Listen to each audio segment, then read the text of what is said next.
in my absence, I know that she had brought up was talking a little bit about some new regulation change that's out there that has an impact on our industry, which so far so good. We've had minimal, very few of our actual credit issuers who have made any changes regarding that, and we're keeping our ear close to the ground. We'll keep you informed on that. Today, I wanted to talk a little bit more about massive action, talk about massive action plans, talk about marketing plans, talk about basically what we're finding the most successful of our partners are doing that other partners are not doing. And it's such a small margin between really successful partners and the ones that are. It's just the ones that are doing some things and taking a lot of action, even if it doesn't require a lot of work, whereas our not successful partners just are not taking this step. So we're going to do this, and I'm going to kind of go through a PowerPoint that I made. I haven't talked about, massive action or massive action plans in about a year, but I'm probably not going to spend a ton of time here, and you're going to have a background noise here because I'm going to get up my desk because I don't feel like sitting, and I have a standing desk that is going up right now, so you have some noise in the background while that's happening. So what I'm going to do is I'm going to kind of dive into some of this PowerPoint, but a lot's changed in the last year when it comes to massive action, 10xing business, and a lot of these type of themes that I think can help you kind of unlock that secret code that our most successful partners have that a lot of partners don't have. But it really does start with that one thing, action. I mean, when we first started Credit Suite, for the first, I don't know, year and a half, a year to 2 years, I was the only person helping onboard all of our new partners. And so I worked very deeply with our partners. And if you were one of the first ones in the first 400 or 500 partners we had, I onboarded you. I worked with you. I helped train you. I helped precept you one-on-one to help you become successful. And during that time, I got to work one-on-one, hand in hand with a lot of partners to see the difference between success and not. And I've continued to see that as we've grown into thousands and thousands of partners now. And I can tell you that really, as much as I want to get into it, it really comes down to that one word. It really does. It just comes down to action. The partners that are the most successful just are out there talking to people, and the ones that aren't are not talking to people. That's it. End of webinar. No, I'm just kidding. There's a right way to do it. The ones that are successful, that are taking action, are going into it with a well-organized plan, and the ones that are not successful or aren't as successful as they could be just either do not have a plan or do not take actual action. And so when partners would come in, I'm very, very upfront, very open person, and they would ask, look, what's my chance of making money with this? And I'd say, well, it depends on you. It really comes down to this. If you're willing to get out there and talk to people, how many people you talk to will determine what you make. And if that's a struggle for you, or you don't take action, or you don't put in the effort to talk to people, well, then you're just not going to be successful. It really comes down to the actions you take, putting yourself in front of as many of those opportunities as you possibly can. So that's exactly what we're going to dive into today and talk a little bit more. So what it really comes down to is, how do we 10x a business? How do we, and I'm going to come in and probably do slideshow actually instead of that. Oh, that's kind of annoying. I usually don't do that, but let me see here real quick. Let me reduce this over on this other screen. Okay, so let me shut off my email because those will pour in. All right, so how do you 10x a business? Well, look, it's kind of easy to say things that are impossible, right? But the better way, and I love a book by Grant Cardone called 10X Rule. And I've read a lot of Grant Cardone's books. To be honest with you, I'm not a fan of most of the ones I've read, but 10X Rule was a game changer. It's what led me to read his other books. And I love the concept of 10X Rule because what Grant basically says is pretty simple as this. If you want to 10X your business, then focus on 100Xing your business. Develop a plan to 100x your growth. Instead of, if you want to come in and make 10,000 a month with business credit, well, then develop a plan to make 100 grand a month with business credit. And if you're working a plan to make 100, you may not hit 100. You may hit 30. You may hit 70, but you're still going to be well above the 10x that you want to be. And it makes a ton of sense when you focus on a BHAG, a big, hairy, audacious goal. then even if you strive and strive and strive to reach that goal, then what ultimately happens is maybe you do fall short towards that goal. But if your goal is so high that anything under it really is spectacular results, like you want to do 10 grand a month in business credit sales, if you focus on 100 and you end up missing 100 and only do 50, well, that's pretty good. That's still 5 times more than 10xing the business. So really it comes down to setting a really, really, really big goal that's well above what you want to be, and then developing a plan to accomplish that goal. Now, I found in life that if you pretty much focus on one thing incessantly, it's almost impossible not to get it. If you breathe it, if you eat it, if you sleep it, because that's all you're focusing on. So for example, for me here at Credit Suite, I want us to be a $100 million business. That is my goal, and I want us to get there within 4 more years. I set a timeline. I set the goal. It's what I think about. I meditate day and night about it. I think about it during the day. I think about life like it. Everything I think about is to develop a plan towards that one goal. Will we hit it? Of course we will, because all of the energy, all of the focus, all of the thought, all of the creativity that I have goes towards accomplishing that one goal. So it's really one of the biggest lessons that I'll teach you is that what do you want in life? What do you want in business? What do you want with business credit? Set that BHAG, set that big, hairy, audacious goal. If you want to make 10 grand a month, then 10x that number and focus on that, because even if you fall short of that higher number you're setting, then if that's your focus, it's still going to be much easier for you to come in and actually be successful with even accomplishing a smaller number. So again, it's easy to come in and think that these type of things can't be done.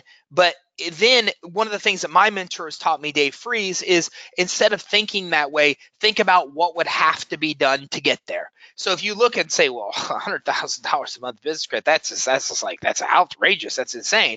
And if I say to you, okay, well, what if it wasn't insane? I mean, what would you have to have resources wise to get to $100,000 a month? Well, then your whole mindset changes with that change in question. And all of a sudden you start saying, well, look, I mean, to get $100,000 a month, first thing I need is I need a budget. I need to have 5 sales guys. And all of a sudden you start mapping out an actual process where you could get to that goal. And so that's really one of the first things you want to do is set a BHAG, set a big, hairy, audacious goal of where you want to be, 10x whatever your actual goal is, and then chase a higher number. So even if you don't hit it, you still hit your 10x number that you originally set for your business, or whatever that number originally was that you wanted to hit.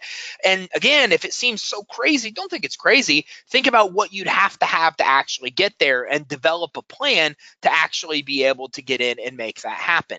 Okay, so for example, if you say you might make $10,000 a month, that seems an impossible goal of getting there in 6 months. Well, it might seem impossible, but again, by focusing on, setting a higher goal than you want, focusing your time, energy, and effort towards that, then it's easier, even if you fail to hit that mark, to still hit a number that is greater than most things that you'll ever accomplish. I'm trying to decide here if I'm going to go with the slideshow or not. I think I'm going to go with it, and then we'll see what happens here. So maybe you may think that you can get 20% of that done using affiliates, whatever it is. Maybe if you're setting a goal and you're saying, okay, I need to get a plan, well, then you need to kind of figure out what it takes to get there. You need to start drilling it down. And that's where it starts. It starts with an end goal. I found, especially recently in the last year, that starting everything I do with an end goal provides me complete clarity and makes things a lot easier.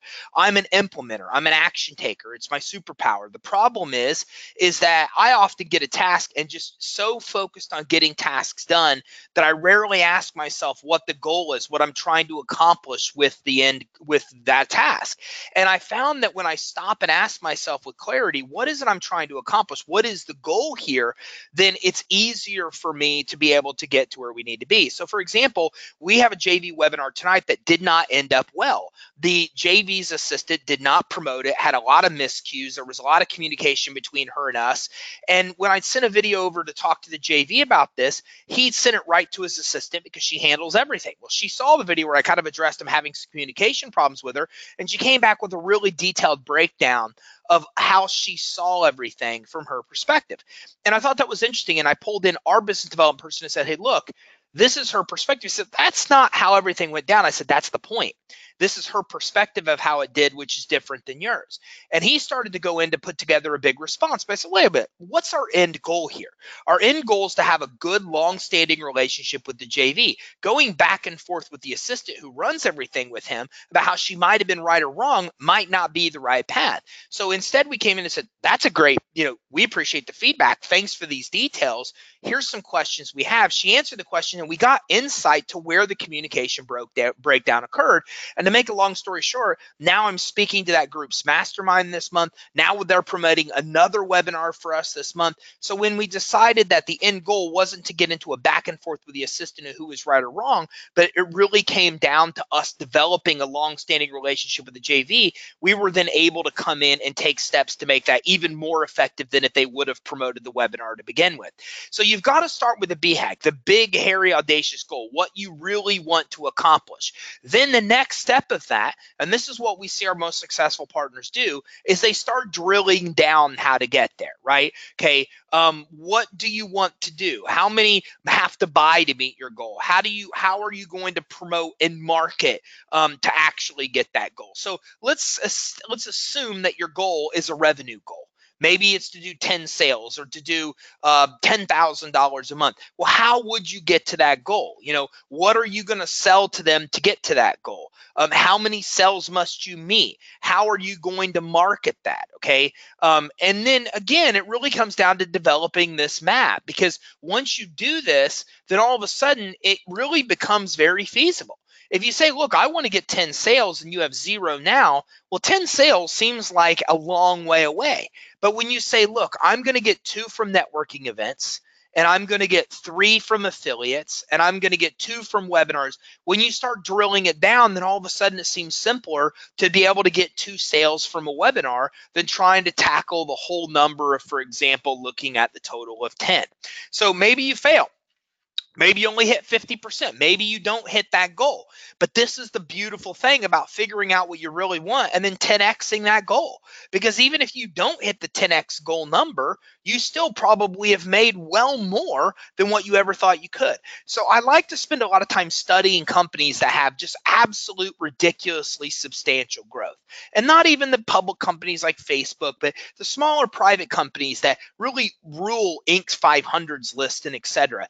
And what's interesting about them is a lot of the people that run these really massively companies these companies that blow up, that go from 0 revenue to millions within a very short period of time. What's interesting about them is that a lot of their owners and their founders say the same thing, that they just didn't pay attention to what normal growth rates were. They ignored it. They ignored all the noise of where people said it was impossible and growing a business that fast wasn't, all the nonsense. And they just said, look, how do we get here? They set a ridiculous goal, and they put all of their team and their company and their efforts to actually reaching that goal. So you've got to do that. You got to drown out that noise. Now, even if you don't hit that main BHAG goal you have, well, you're still solid, right? Because the reality is you're still going to be able to hit a goal well above where you wanted to hit because you set that goal so high. So to 10x your business, first, you got to get that impossible out of your mind. You got to establish the fact that you got to change the question you're asking to, hey, how can I get here? What would I need to do to actually get to that goal? Okay. And keep in mind, there are hundreds of companies who've done this, right? There are probably thousands of companies that go from 0 to 100x or 10x to 100x growth in short periods of time. And this is what's interesting, is that when you look at Inc.'s 500 list, which for some reason recently I've just become obsessed with this list, because it tells you the percentage of growth in these businesses. And these businesses are growing that are thousands of a percent. When you look at the top 500, they may have 1,400% growth in 3 years. Think about that. 1,400% growth in the course of 3 years. So there are thousands of companies that do that, even hundreds on Inc.'s 500 list that have already done it. So again, if you think about what you want, the end goal, BHAG, 10x it, and then you think about a goal to get there, then it becomes really, really feasible. So what is the first goal? Well, that's the first thing you got to think about. Maybe it's revenue, maybe it's profit. For me, it's revenue. It's all that I focus on. Now, don't get me wrong. Retention becomes very important. Profit becomes very important. Last year, I focused very much on retention and profit. Now, Megan, my COO, has caught up on her things, and now she makes that her focus.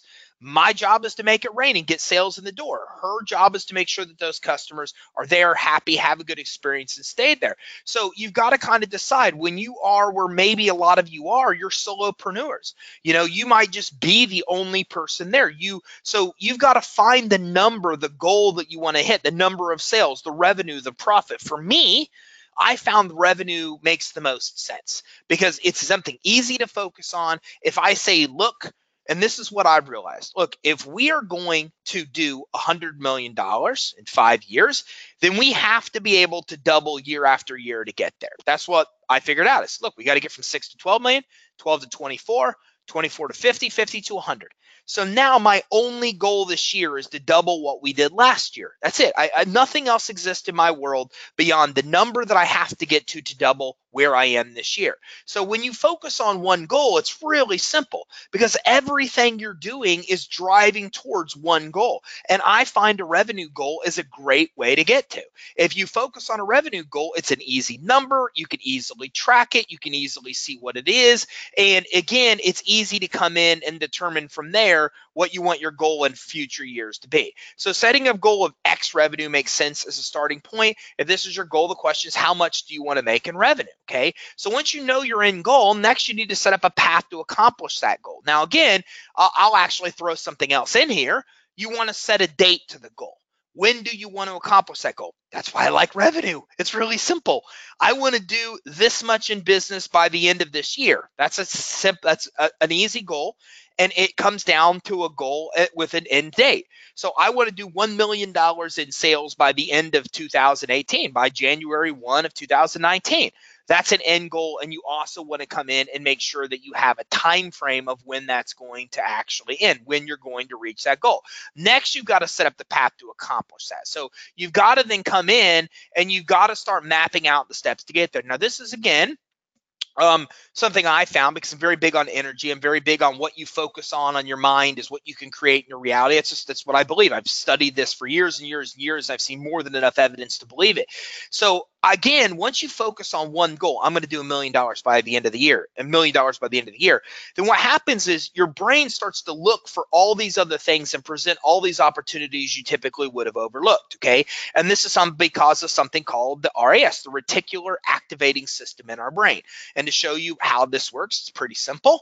If you've ever wanted to buy a car before, but say you want to buy a Lincoln Navigator, well, then all of a sudden, the minute you decide you want to buy a Lincoln Navigator, all of a sudden you start seeing Lincoln Navigators all over the place. Okay, and there's a million examples of this, right? If I tell you to look around the room that you're in right now, and I say, look at everything that's red, everything that's red. Look around the room, look at everything around the room that you're in, look for everything that's red, everything that's red. And then I ask you, okay, what did you see that's blue?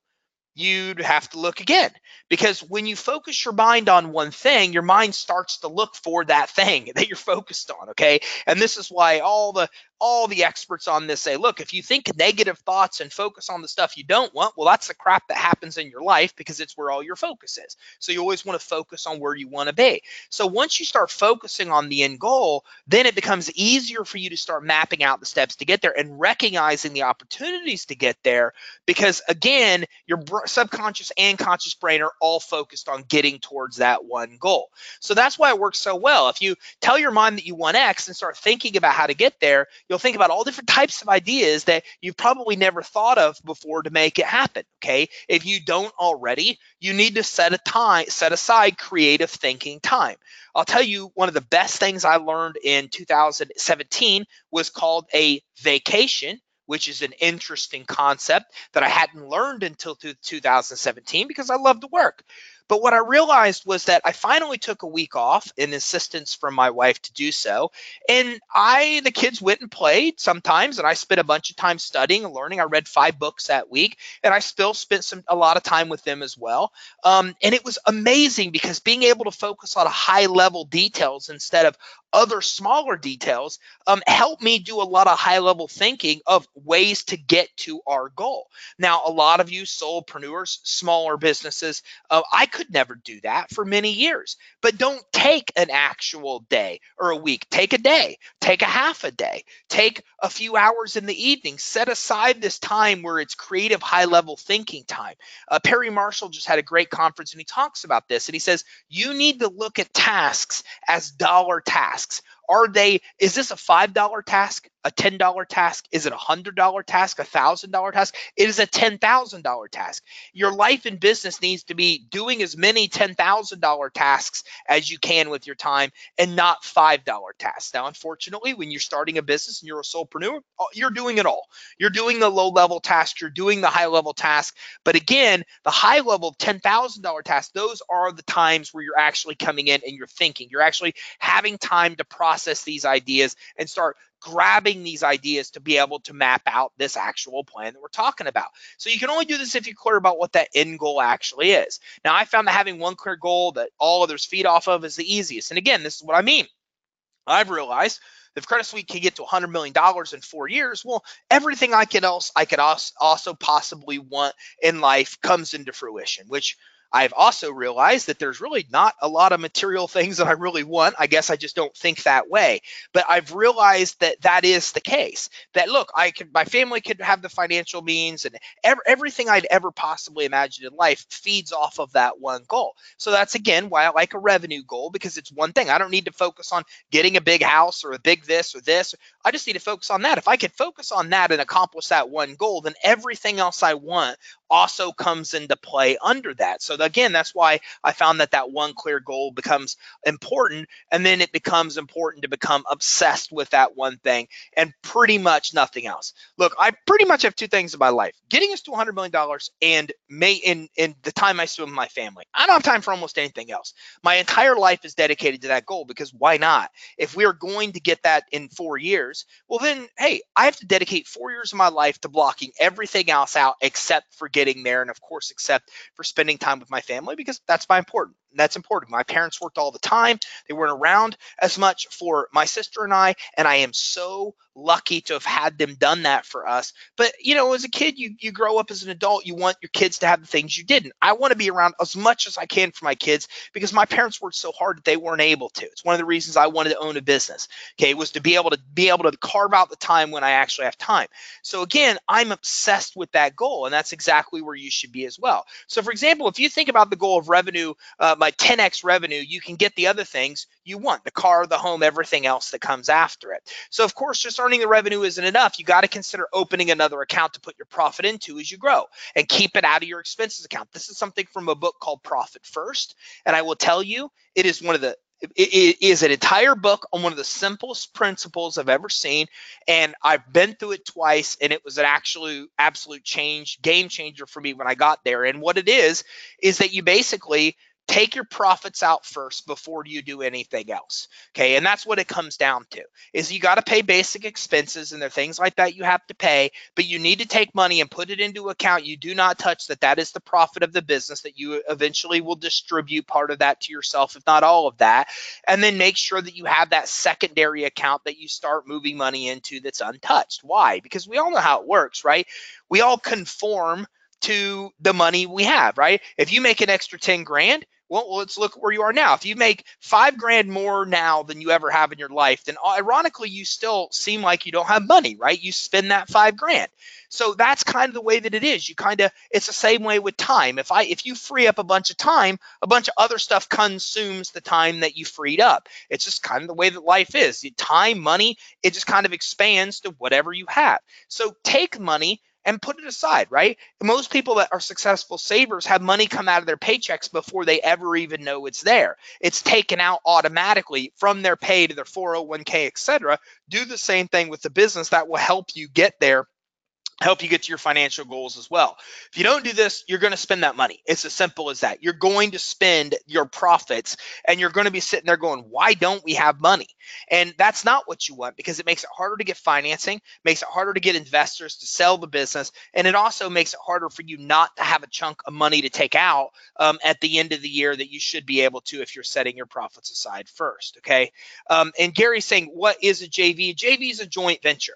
So a JV, and this was probably asked earlier, Gary. Sorry, I missed your question. We talked about JVs earlier. A JV is a joint venture. A JV is somebody that we basically pay an affiliate commission to promote our webinars for us. And if you go back to the recent training we've done, we've got a great webinar we just did, I think less than a month ago, where we map out our exact process to get JVs and get them to promote webinars. It's very successful. We've started, not even come close to mastery, but we're starting to figure it out. And a successful JV webinar for us can earn us $100,000. It's huge. So that's why I say never think your goals are impossible. If your goal is to do 100,000 in sales a month, you could do that following our system that we've mapped out. How to get JVs, here's the presentation, here's what to say, here's how to close. You could get that in one webinar. So, but that is what a JV is, and we've actually done some previous training on that in the last few weeks that could help you. So once you're clear, again, a lot of opportunities start to show up, okay, and that's really what you're looking for, is to set your goal and to start letting these things basically kind of come to you, okay? So again, you know, you get these opportunities to speak at events, to be able to get JV partners out everywhere. People want to work for you, okay? Advertising methods take off. But again, if you don't really know where you're going and have that clear goal, it's hard for this path to become clear and these opportunities to start presenting themselves. Oftentimes because you just overlook them. It's not like when you focus on a goal, the universe just goes, here's everything you need to know to get there. What happens is when you start focusing on the goal and that reticulating activating system kicks in, then all of a sudden, all the things you need to get to your goal start to become obvious to you, whereas they weren't before, right? It's like Neo in the Matrix, right? I mean, all of a sudden, once he got there, he could see everything, but before he just couldn't see it. Couldn't see the matrix. It's the same thing here, is that a lot of these things are there. You're just overlooking them because there are trillions of things that your brain is intercepting every day, and it's filtering what's not necessary. Once you tell it that the end goal and anything that helps you meet the end goal is necessary, that's when it really starts to kind of present those opportunities. So again, I don't believe you can completely obsess about one thing and not accomplish it. I don't even think it's possible in life, period. You show me one person that's dedicated their entire life towards one goal. I mean, I had not got there. I've never seen that to date, you know. So I see people get there in a short period of time, and then they have to develop another big goal. That's typically what happens. So again, if you're completely dedicated to it, that's what you really get. But again, you need to also be aware, because I've told you this before, that when you really start focusing on one thing, one end goal, then all of a sudden the universe is going to give you opportunities to get there that if you ignore, it will sometimes knock you upside the head. So let's say your plan is to make 100,000 a month. Well, I plan might include that you want to earn 40K from your main business and 60,000, for example, from business credit. Now that you know these numbers, you can start to work backwards on what's needed to make that happen, developing what's called a MAP, or a massive action plan. So your plan to meet your goals can be a loose plan where you're expecting to make adjustments, and it should be, right?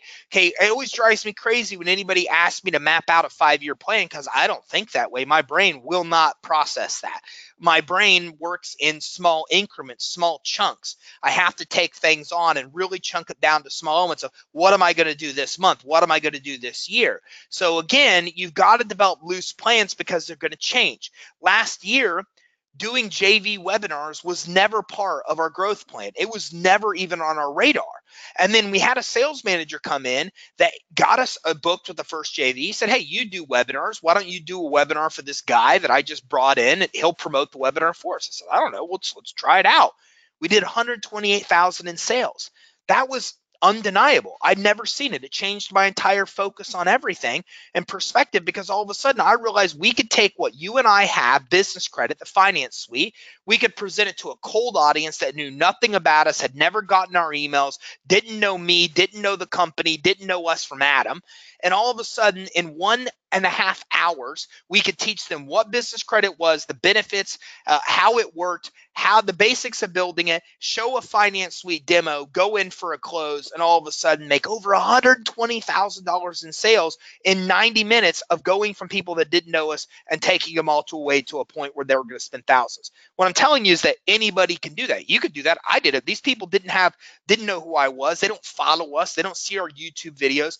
And so it changed my whole perspective of this. But again, We never would have thought of this 2 years ago. So through 2 years ago, if you asked what our business plan was, it never included JV webinars. So you have to have a loose plan to be open to the idea that other things may come in and become a higher priority.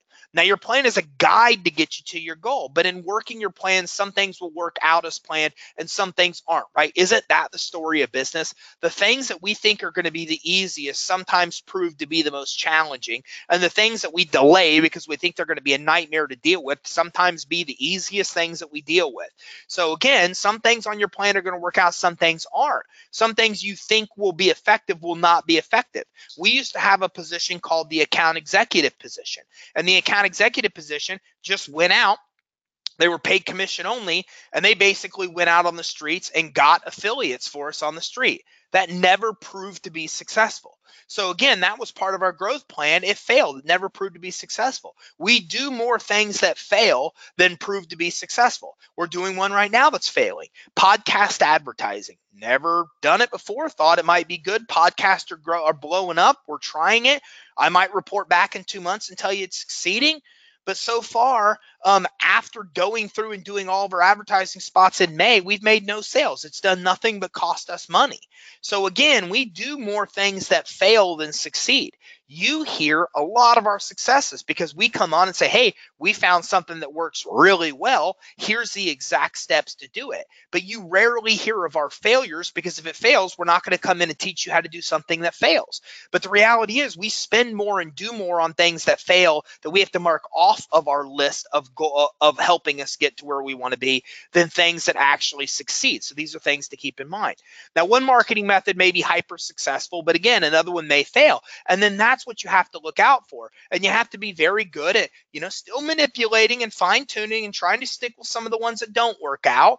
And maybe do it, maybe don't. But again, the ones that are hyper successful need to be what drive the majority of your efforts. So you may fail to advertise on Facebook, but you may crush it at networking events. This would then lead you to modify your plan to get more leads from networking than you originally intended and less from Facebook. Okay, so again, you have to be open to know that you may fail and have that plan be loose enough where you can make changes if need be. So your plan is to make $60,000 with business credit. Now that we know the goal, the next step is to figure out the math to be able to get there.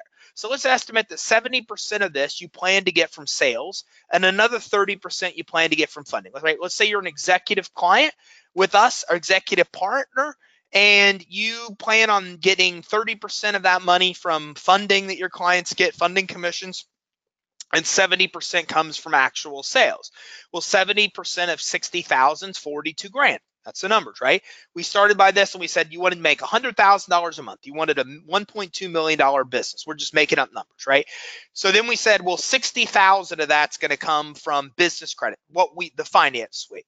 And we decided that 60,000 of that, or basically 70% of that 60 grand, is going to come from finance suite sales. The rest of it's going to come from funding your customers get. So 70% of the 60,000 is 42,000. We need to make $42,000 a month in finance suite sales to be able to reach that goal. And 30% of 60,000 is 18. We need to make 18 grand on funding that our customers get. We need to make 42,000 in business finance suite sales. So let's say you're selling the finance suite for 3 grand. 42,000 divided by 3 grand means 14 sales. Okay, this is how you chunk it down. When we first started this and we said, okay, look, you're going to make $60,000 a month in money from selling finance suites and funding. That seems like a pretty high number. But now what we're down to is what we've realized is to get to where we need to be right here, all we really need is 14 sales. All of a sudden, it starts to become a little bit more practical. Because now all of a sudden, we're not chasing some ridiculous number. We're looking and saying, okay, well, it's 14 sales is what we're basically looking at. So to reach the first part of your goal, you need 14 sales a month to be able to make $42,000 in finance suite sales. Okay, that's the math of where we are at this point. So if anybody gets lost in the math, just type it in the chat and I'll go back. So for funding, we accounted, remember, that funding was going to account for about 30% of that. So funding, that's 18,000. If you make 2,000 in commission per deal, which is average, you need to get 9 funded deals. The great news is that about 50% of your finance suite customers can qualify for funding anyways. That's nice because we already see that 50% of them qualify for funding anyways. So let's say only half of those take the funding. That means of your 14 sales, 4 got funding. So now you only need to get 5 funding deals. So now what we've realized is to get to $60,000 a month in money from finance suite sales. And again, I'm choosing a big number, right? Yours might not be that big. Yours might be 10 grand instead of 100 grand. Maybe we just 10x'd it for you. Now you need to get 14 finance suite sales. We know some of them are going to get funding, and we know we need to bring in 5 additional customers to actually get funding. Okay, that's the math for us to get to that goal. So remember what we're doing here. We started with what's our goal? $100,000 a month. We said, well, I have 2 businesses. Hypothetically, I have a credit repair business and I have a business credit business. Credit repair, I'm going to say, is going to get me 40% of the way there. Business credit is going to give me 60% of the way. So I need 60%. I need $60,000 in my goal to be able to come from Finance Suite. Now we've mapped all this out, right?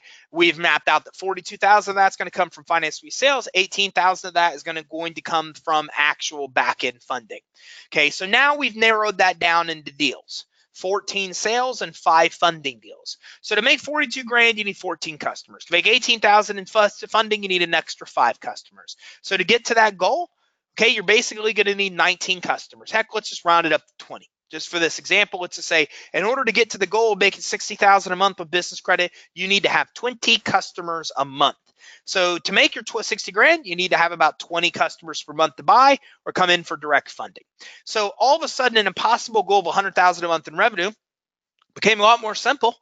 Now what we need for the business credit part of that is to get 20 customers, and 20 paying customers gets us there, even if we're expecting part of those to be funding. So by getting 20 new customers for business credit financing, you can meet your goal. Of course, you'll still need to go through this process for your other products as well, because we're only accounting for 60% of your 100 grand coming from business credit and financing. Okay, so you need 20 customers. You can close about 30% of those you present to. That's normal closing percentage for us and for many products out there that are sold. That means you'll need to do about 65 presentations per month to sell 20. It's basic math. We take 30% of 65. That puts us at like, I don't know, like 21, I think, right around there. So we know that in order to present, if we present to 65 people and 30% of those people close, which is normal, that gets us our 20 customers. So let's say about a third of those you speak to become presentations, right? So now we're down, and what we've realized is that in order to get to our goal, we need to do 65 presentations a month. That's how many we have to do. We have to do 65 presentations a month, close a third of those to get to our goal. Now, let's say about a third of those you speak to become presentations. Remember, just because I talk to somebody about business credit doesn't mean I'm presenting to them. If I go up to 3 people that I know and say, hey, man, you own a business, you thinking about starting one? Oh, great. You interested in getting money for the business? Maybe only 1 of 3 of those will even turn into a presentation, right? So that's what we're thinking, is only a third of those are even going to get, and these are pretty conservative numbers. So that would mean you need to speak with 195 people to hit your goal. Let's round it up to 200. Hopefully you guys are with me on the math. We're just working backwards. We know we wanted to make 60 grand. We did the math. We worked all the way out. We realized that at 3,000 a sale and what we make on funding, that accounts to 20 customers. We've realized that if we want to be able to do 20 customers, we're only going to close 30%. It's about 65 presentations. So 30% of 65 is about the 20 customers we need. And now we know, well, everybody we talk to isn't going to go into a presentation. Only a third of them will. So now we work it out backwards, and we got about 200 people. If we do speak to about 200 people about business credit and financing, well, then that means we're going to do about presentations for roughly about 60 so of those. And then that translates down to our actual 20 sales that we're going to hit. So each month you need to speak with 200 people to make your 60K a goal in business credit and financing sales. That's about 50 per week, or about 10 people per day. Okay, so now you need a plan to speak with 10 people per day about business credit. That's what we're talking about. That's it. You need to get in front of 10 people a day to talk to about business credit and financing. And if you did this, we know a third you could present to. We know a third of those could become sales. And if a third of those became sales, then that puts us right at our goal of actual 20 people. So how are you going to do this? Well, this is where making this massive action plan that we see so many of our successful partners do comes into play. Okay, it's developing the plan to get in front of those people. So which marketing methods will you use to talk with those people? Well, there's a lot of them we could choose from, right? We can go to networking events, which cost us no money. We could host seminars, which cost us no money. We could do print media, like local newspaper ads, paper ads in the newspaper, or local like publications. Like we have all kinds of local community papers around here to advertise in. You could do radio or TV, which we're experimenting with TV right now. You could do SEO and drive people to your website. You could do Google ads. You could do Facebook ads, which I love because you could get started with a really small budget. You could just cold call businesses.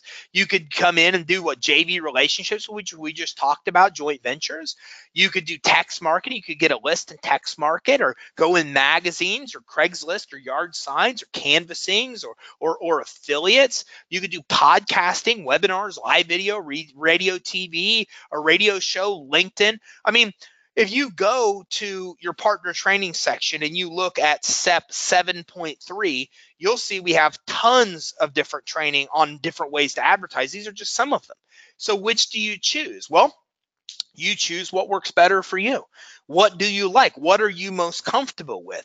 I'm a fairly decent speaker, but I'm actually, surprisingly, a lot of people don't know this, I'm an introvert. Like, I like to be left alone. Like if I have time to do anything I want to do, I'm typically like by myself thinking. Like that's my happy place. I am really not great in huge public settings or being around a lot of people. I function okay in those environments, but if you see me at a big event, you'll see me speak, you'll see me hang out before the event and after, and then I disappear. I'm usually in my room hanging out by myself to my thoughts. That's the way I am. So because I'm like that, I hide in these webinars, right? In this webinar, I can talk to you, I can show you PowerPoint slides, but I don't really have to put myself out there. I have to put myself out there in live streams, and it took me a long time to build the courage to even do those. And even now, the running joke in the office is that the best part of a live stream is, and the whole office will say, when it's over, because I don't like them. I don't like to put myself out that way. So my whole business can't be built on building my personal brand in live streaming because I'm not comfortable there. It doesn't work for me personally. Now, my very good friend Derek Harper is a master of this. He likes that space. He thrives in that space. He's built a huge personal brand. When he goes live, he gets 20, 30,000 views on a live stream. But he couldn't do that if he was in an environment he really wasn't comfortable with. So you have to figure out what you're comfortable with. Where are you comfortable? Okay, I've been dedicated to building Credit Suite using online digital marketing because I can hide. I don't have to put myself personally out there. I've taken all the steps I can to try to not have to have as much personal exposure as I can because I'm just not big on that. Go to my Facebook page now. I rarely ever post. So you have to find things that work for your personality. You might not be as comfortable speaking as I am, so webinars might be harder for you. You might do really well speaking to people, and networking events are where you can really thrive. You may not want to speak to anybody or speak in any which way or form, and then all of a sudden, maybe Facebook ads to get people in the door work. So people ask me a lot of times, where do you start marketing? It's where you're most comfortable with, okay? I didn't want to put myself out there, so I went right to Facebook ads. We could run ads. We could get people from the ads into a guide into an email sequence to a salesperson to make the sale without me having to put myself out there. So I have consciously built strategies and marketing here where I don't have to. We're getting ready to go and try some TV. And the first thing they said is, we're going to come down to your office and we're going to do shots. And I'm like, no, whoa, no. I don't want to be in any kind of commercial. I don't want you filming me. That's not me. We got to go a different way. So you've got to develop your comfort zone of what you're comfortable with in marketing and advertising. And then you've got to choose those methods to go with it. It won't work if you're doing things you're really, really uncomfortable with, unless it's very short term. And then you can pull yourself out of that not being comfortable. Networking events, small groups of people I know, I was comfortable there. So when I started selling business credit, it's the first place I went. I made a lot of my first sales there. I did what I'm telling you. My goal was to actually sell 3 more a month, because 3 more a month made me $10,000. And when I started selling business credit, I thought, wow. I mean, even now, I'm like, that's life-changing, man. If I can make an extra $10,000 a month, even now, that changes my life. If I have $10,000 more a month goes into my pocket. And then it was like, that's huge. So making 3 sales to be able to get to 10 grand, that was a big deal for me. And when I started doing those 3 sales and making them, it really, really, really was very impactful and huge in my life. But then the very first thing I started doing was advertising, so I no longer needed to go to networking events to put myself out there. Did the same thing in the mortgage business. When I started as a mortgage broker, I went door to door in real estate agents. It was so uncomfortable, it was horrible, it was like torture for me, but I still did it. And then a minute I started getting the money to be able to pay for ads, I paid for ads in magazines where people could call me. I could talk on my phone without really being out there. And then I could make sales that way. And I stopped ever going into real estate agents' offices. I just did magazine ads. So you might have to suffer in the beginning to do some things you don't want to do. But let's be honest, there's so many ways to advertise and market. You typically are going to find the things that you want to actually do. Live video, LinkedIn, podcasting. There's just so many different things. So let's develop your plan using cheaper free options, okay? Networking events, affiliates, existing connections, social media, print media. We recently did one of like the 5 or 7 different ways, the best ways to advertise where it costs you very little to no money. So these things all cost you little to no money. So let's say networking events, is 25 leads a month. You're committed to 2 events per week. That's 8 events per month, 3 leads per event. Now you know your goal for each event is to speak to 3 new people. So let's say that you're comfortable with networking events and you say, okay, networking events, my goal is to get 25 leads a month of my 200 from networking events, right? That's what I want to do. I'm going to do 25 of my 200 leads at there, and I'm going to go to 2 events per week. That's 8 events per month. That's 3 leads per event. That gets you to that goal. Reasonable? Of course it is. That's something you can easily do. It's something I easily did. Affiliates, maybe your goal is 25 leads monthly. You think you can get 5 leads per affiliate. You need 5 affiliates. You think you can close 1/3 of the ones you speak to. So now you need to speak with 15 affiliates initially to find your 5. So what we're basically doing here is we're now figuring out how we're going to get in front of 200 people.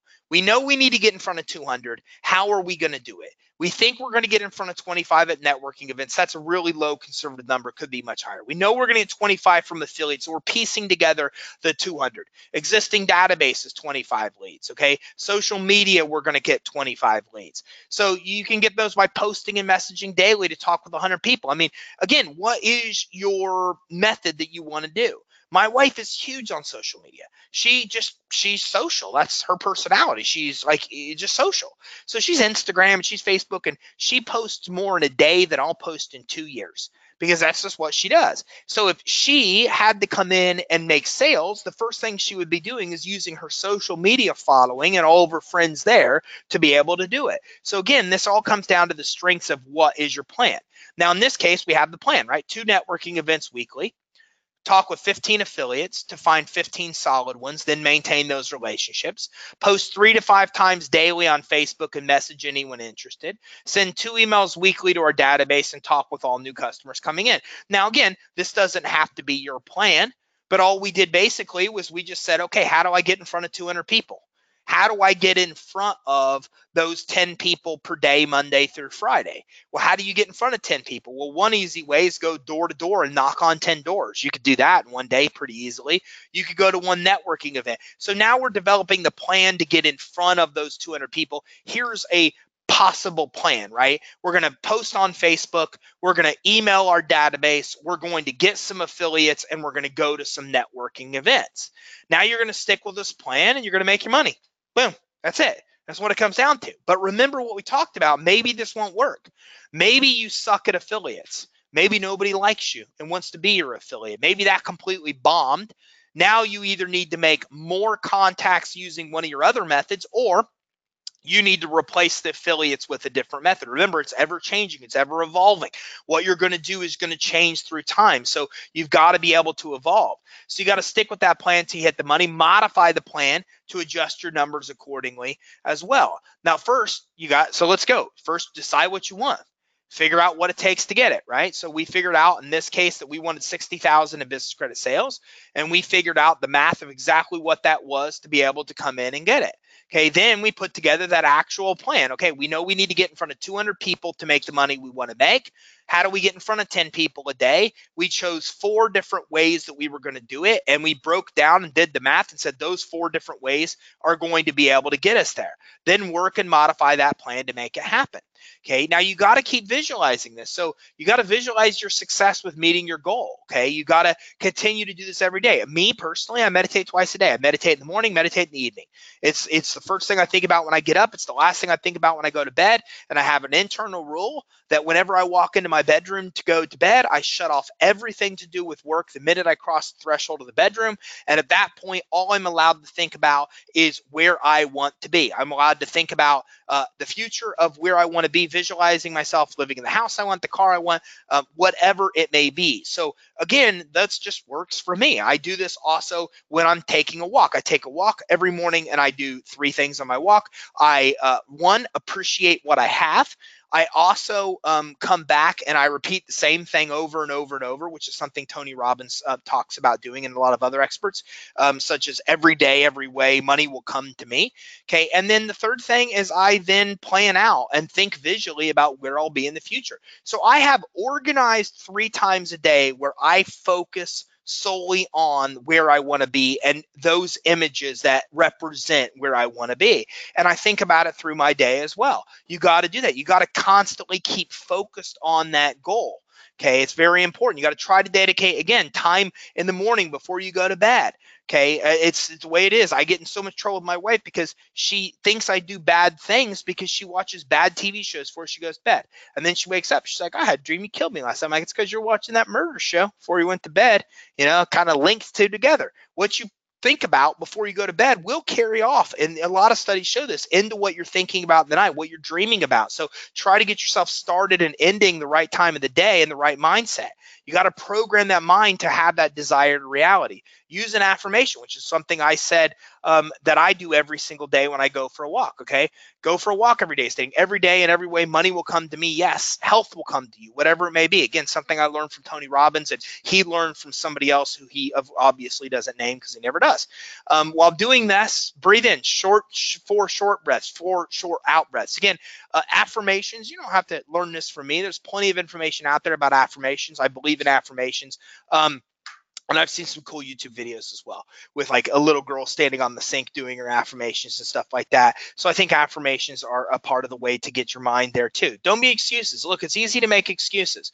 Your mind will not want you to change. Okay, to change your patterns, to habit, it's not easy. So it might sound easy. Say, look, you got to get to this many networking events a week. Well, it's not easy. You got to dedicate that time. You got to get yourself in a pattern and committed of going every single Friday, no matter what, to that. You know, you've got to make sure you're committed. And in order to develop a habit, it may take you 30 days to be able to do so. Similar to a lottery winning, you're losing everything. Your brain will fight you all the way when you're trying to change and develop new habits. Okay, my buddy Paul, the same thing happened to him. Him and I were roommates in the Air Force. He won the lottery, won millions of dollars, lost it all. I'm like, dude, how does that happen? He said, this is how it happens. And it's exactly like all the studies show. I mean, your brain fights to get you back to normal homeostasis. It's where it wants to be. It doesn't like change. So you're trying to develop new patterns here because you got to go execute your plan. You got to get in front of affiliates. You got to go to networking events. Okay. When I started going to networking events, I every Friday I'd suit up. I was in a suit. I'd show up. Here I am in a suit. Only guy in a suit stood out. And I had to get myself conditioned every single Friday, no matter what. I would go to that networking event. But you know what? That conditioning is what helped me make those 3 sales initially. So remember, I have a big, hairy, audacious goal here of getting to $100,000 a month. My real goal at the time was to make 3 sales. It was to get me to $10,000 a month in sales. It's all I cared about. That made such a difference in my life. So even though I'm putting up some ridiculously high numbers for a lot of you, that's the whole point. If I'm focused on this plan, I might completely bomb. I may only get 3 sales a month from networking events. I may only get 1 sale from affiliates. I may only get 2 sales from social media and from my actual database. But you know what? That's 6 sales. That's $18,000. And if my real goal was 10 grand and I 10x'd it and said my goal was to get to 100, I just made double my goal. and I failed completely to get to my 100,000 goal. That's why I tell you in the beginning, 10x what your real goal is, because in my case, if I would have known what I'm teaching you now, I would never have focused on making 3 sales to make 10 grand. I would have focused on making 100 sales. And then I maybe would have made 5, 6, 7, 8, 9, 10. And I only would have got to 20 grand or 30 grand, but I still would have blown away my original goal of 10 grand, which is why you want to set that goal so much higher. Okay, it takes a lot of time and energy your first month to develop the new habits of doing these things you need to do. Okay, and I'll tell you, if you've heard me talk about habits before, there's a great book, one of the best I've ever read, called The Power of Habit. And this is exactly what it comes down to. This is why people fail to quit smoking. Because when you have a habit, you have what's called a trigger, a craving, an action, and relief. It's a 4-step process. So for example, if you're a smoker, the trigger may be that you just ate a meal and you smoke after a meal. That's the trigger, the meal. The craving, you eat the meal, now you crave a cigarette. The action, you smoke the cigarette, and then you feel better because the craving has been answered. So what people try to do when they form a new habit is they basically just try to cut out the actual action. So they eat the meal, the trigger, they have the craving, I want a cigarette, and then the action, they just don't smoke. And so then their brain's like, no, dude, that ain't going to happen. I want a cigarette. I want a cigarette. And it gets louder and louder and louder into their head until they can't actually resist. But how you really fix a habit is you replace the action with something else. So for example, trigger, you eat a meal. Craving, you want a cigarette. Action, you eat a peppermint patty. And you have a relief because you feel good because it's chocolate. And who doesn't feel good when you eat chocolate, especially Godiva? So again, what you're doing is replacing the action with something else that you want it to be. So that's really how habits are formed. There's a trigger, there's a craving, then there's the action that you take to get fulfill or relieve that craving, and there's the relief once again. So if you want to form a new habit, I just taught you a very valuable lesson. All you have to do is cut out the action and replace it with something else. Let the trigger occur, let the craving occur, and then instead of throwing in a cigarette, throw in a lollipop, right? And then you still get relief because it's a lollipop, and who doesn't like lollipops? So again, very effective. So think about these things because you're going to be developing new habits here. By understanding the pattern, you can replace one of those steps as we just talked about, and then that helps you actually come in and create and form new habits, okay? So next, you must clearly visualize, again, your life with those goals met. You got to ensure that you visualize that clearly, clear images of what you're looking for, okay? And it's not, if you want to make the money to get a new car, what does the car look like? Take the car for a test drive. What does it smell like? What does it feel like? You got to really become very at one with these visual goals of what you want. The more specific, the better you're going to be, okay? And again, maybe even go, as I said, for a test drive, drive the car, get a feel for what that goal actually is, if that's it. And again, consider meditation, because that being part of your overall is really good, and it helps you visualize where you want to be as well. So how do we do this? Remember, set clear, concise goals. What is your B hack? And don't just set a goal. Take what you really want and 10x it. Because if you shoot for a goal that's 10 times higher than what you really want, you're probably not going to hit the 10x higher than what you really want, but you will smoke the real goal when you really develop a plan to get to something 10x of what you want. I still think it's absolutely brilliant on this 10x rule from Grant Cardone, because it really is true. If you focus on something 10x of what you really want, then it's much easier to get what you really want, because you're so obsessed towards chasing the 10x that you'll probably blow what your original real goal is out of the water. Visualize yourself accomplishing those goals, thinking about everything you can in your life about getting to that point, about accomplishing that goal, about getting that money. What does that mean? What does it mean to the business? What does it mean to you? What does it mean to your life? What does it mean to your family? You have to clearly visualize those things. Set up a plan to reach those goals. We showed you, work backwards, right? Set with, here's my revenue goal. How many sales do I have to make to get there? How many people do I have to sell to get there? How many people do I have to talk to make a sale? How many people do I have to talk to even get into a presentation? Now I know how many people I have to talk to. And let's be honest, to make $60,000 a month in business credit and to only have to talk to 10 people a day to do that, think about that. If you just quit doing everything and your entire mission was to go to speak to 10 people a day, could you do it? That's like a person an hour. It's actually very reasonable if you think about it. It's very obtainable. But when you look at 60,000 a month, that doesn't seem obtainable. So by chunking and breaking this down to its simplest form of this is how many I need to speak to, and then I got to talk to this many to get to this many to present, this many to present to this many to close, this many to close to pay me this much money, then all of a sudden we took something that looked like a really big goal, and all of a sudden we broke it down to something super, super obtainable. Work that plan. You have to then develop the plan to get there. I'm going to get there by doing these 4 things. These 4 things are going to account for these many people I'm going to talk to in this many sales. Then you have to get out and work that plan. But then you also have to keep in mind that you're going to have to manipulate that plan. What things you think will work will not. Other things you think will work out really well. So if you're doing networking events that take off and affiliates don't, well, then you're going to do more networking events and less affiliates. So you've got to be loose with the plan and know it's going to change. Okay. And then you got to know that this will be very hard to do. You're going to have to establish new habits, new behaviors. You're going to have to go out of your comfort zone. You're going to be exposed to change. And this is where our most successful partners succeed. They take action, they develop a plan, they work a plan, they get into it, even though they know it's hard and it's a change of pace and a change of behavior, and they stick with it, and they come out the other side successful. As a lot of people just never get to this point. They don't set a clear goal. They don't visualize themselves getting there. They have no plan to ever get to that goal. Okay. They don't work the plan.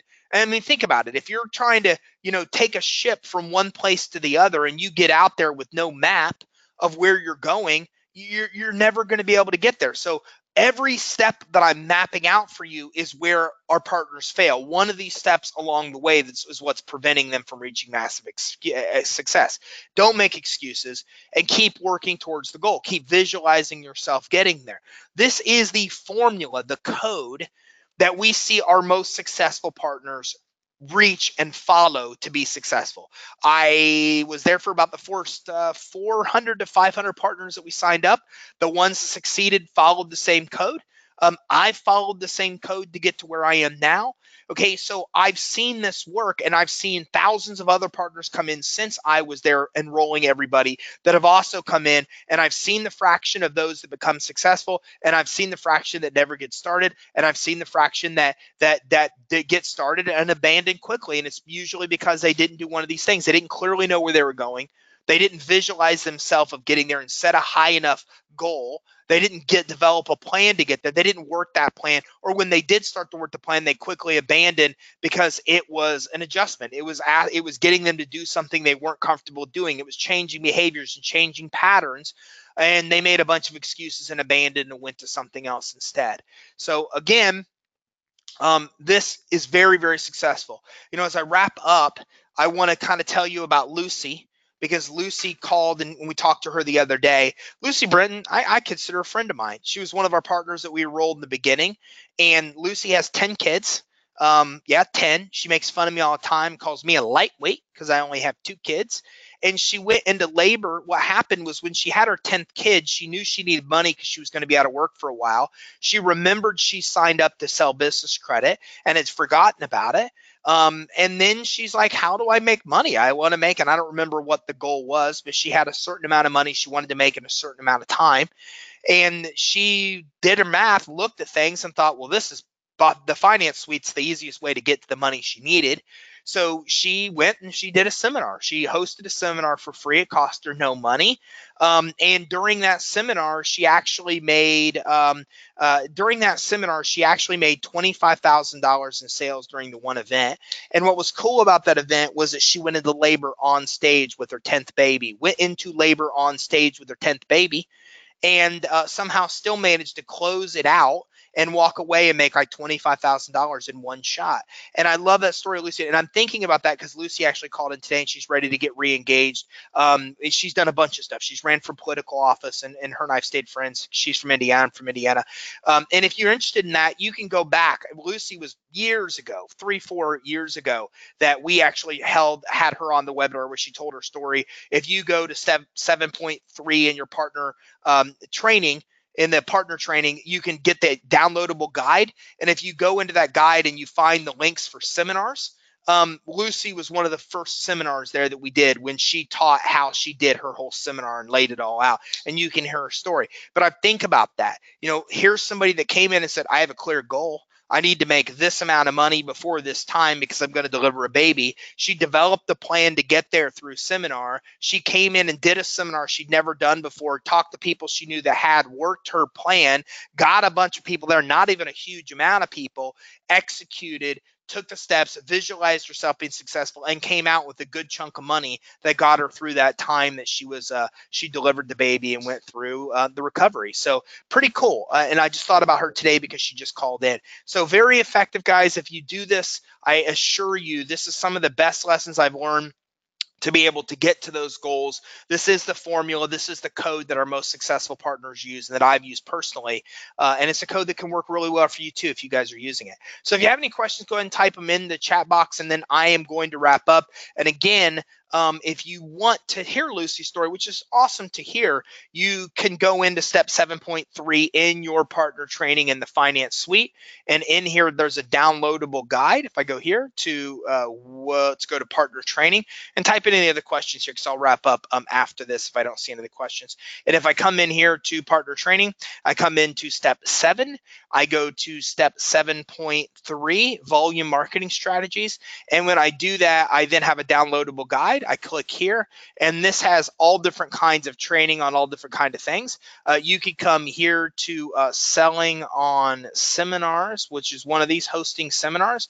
And one of these videos here, one of these 4, I'm pretty sure is Lucy, although I'm not sure which one. So you'll have to do, and I think this is Lucy's. I think the very first one, the bottom one, was actual Lucy's, and this is old school. Look at this. That was our old finance suite right there. That was the old school finance suite back in the day.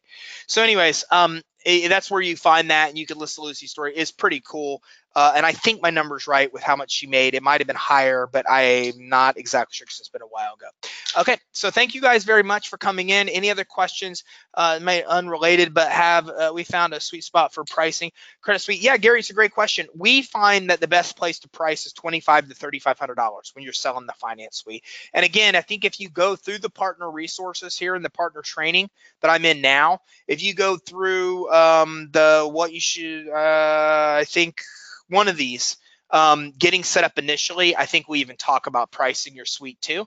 So here we go, step 7, 6.1, how to price your finance suite. That goes through training on that. But what we found is that $2,500 to $3,500 is the best sweet spot to make a sale.